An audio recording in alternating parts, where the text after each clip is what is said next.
because there's no naturally flat land down here. All the flat land is old mines. Come winter, we get avalanches and mudslides. Got it? Lots of rain, about 90. Really windy and cold. It's kind of a miserable little place. That's great.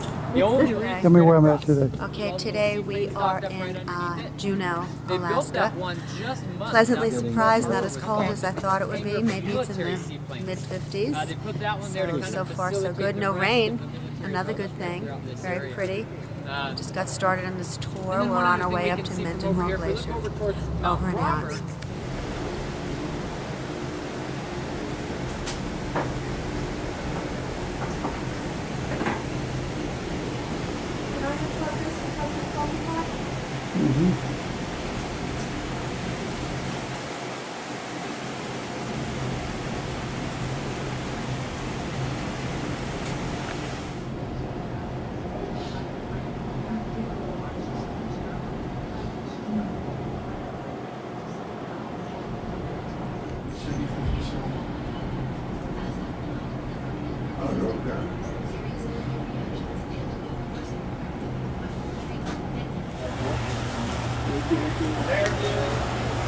Filling in, and so it's all.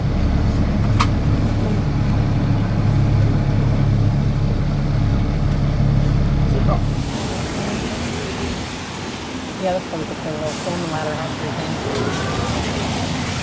Where's the salmon? For breakfast.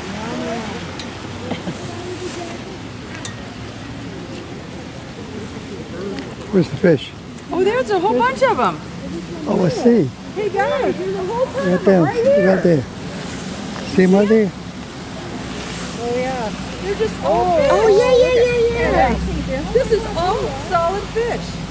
Oh, no. It is solid freaking fish. That is solid freaking fish. All the ones that survived.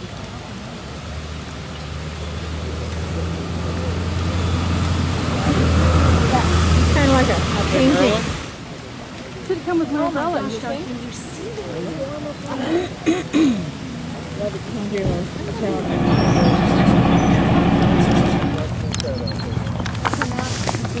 You see him? Yeah. He's right. You see where the triangle is that says 2? Where? See the triangle? There he goes, turning his head. It's neat. Walk out and just plank. I know you can. Right now. Oh my God, that's him. That's him. There he That's is. what I thought. That's him. Oh, he's gone. Where's he gonna land? There he is. There he is. Oh, He went in.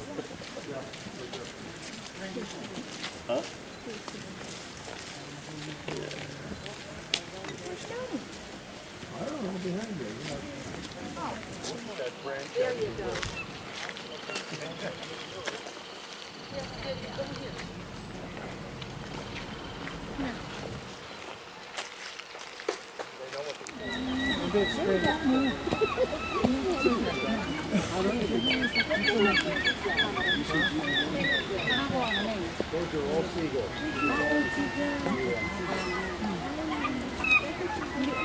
Yeah. Okay, here we are.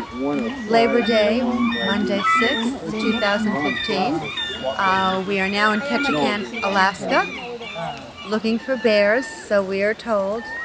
I'm not afraid. Over and out. Back to me. Yeah, well, like sometimes you have bears coming out of the woods. That's a nice shot right there. That's where they came from. Not always, but sometimes. I would enjoy that.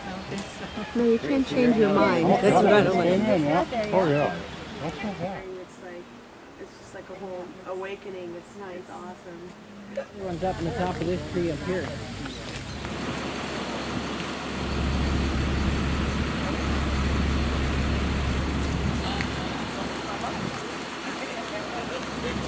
A bunch of different clans on the pole. You have a bear on the very top, laying between the trees and the bear. Under that is a mud shark. Under that's a wolf. The wolf has got a plaque in his claws. He's holding a pole. Antenna. P-E-N-N-A-H. I've heard it called a copper shield too for some reason. Hang on to the, put This your hand one on them, that's makes it cute. an Irish wake, except they don't have alcohol added, but they have lots of food. and they tell stories and remember the person.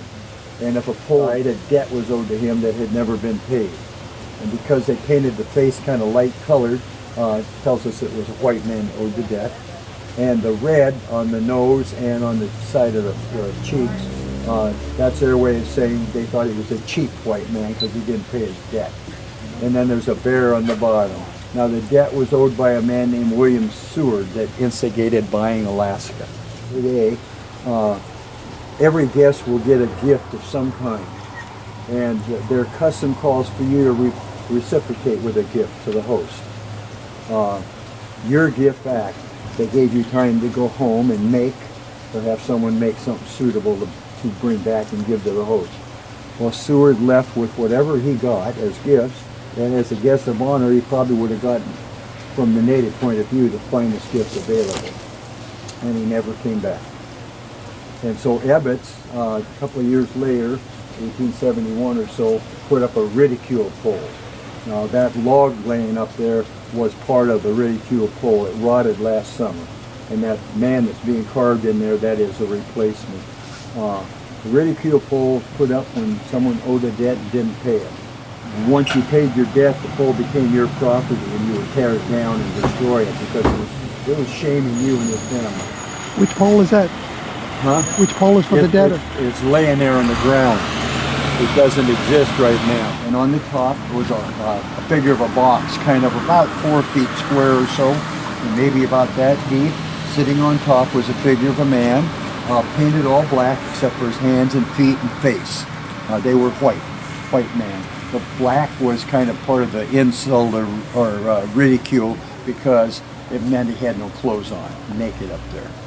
But his ears and his nose painted red, showing how cheap he was.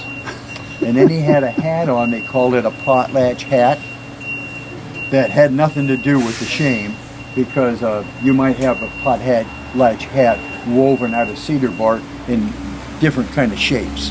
This particular one looked like a top hat, except instead of having the little flare at the top and a little turn up, it was flat and straight up and down. And this one had red rings around it, showing the potlatch that Seward went to. And so that made it part of the shame also. Anyway, Existence was the one we had here. And when they get done replacing it, putting it up, we'll have it back. It's called it's called a what? A shame pole or a ridicule pole. Either, you can use either word. Now, other than the person who carves a ridicule pole, how does anybody else know who it's intended to ridicule? Well, remember, it was put up in a village full of people. So it's kind of announced. Everybody knew. And the shame wasn't just on you that owed the debt, it shamed your whole family. But only you could pay your debt. The rules were mom and dad or your brothers or cousins couldn't cover it, but you were shaming them. So you can bet that they would be all over you to get that pole down.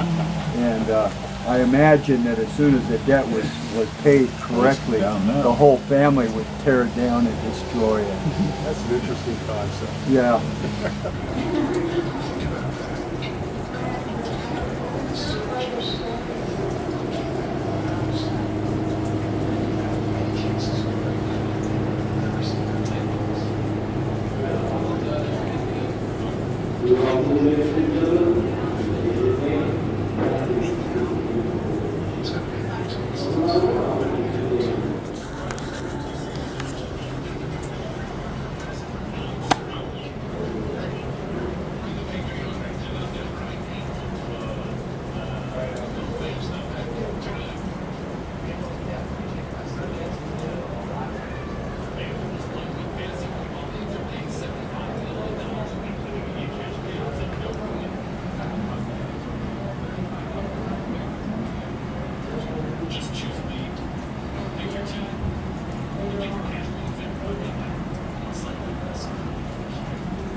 This is Sunday morning, first day at sea.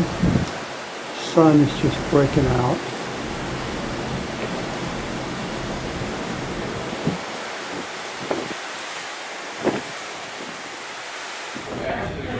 Stand beside me.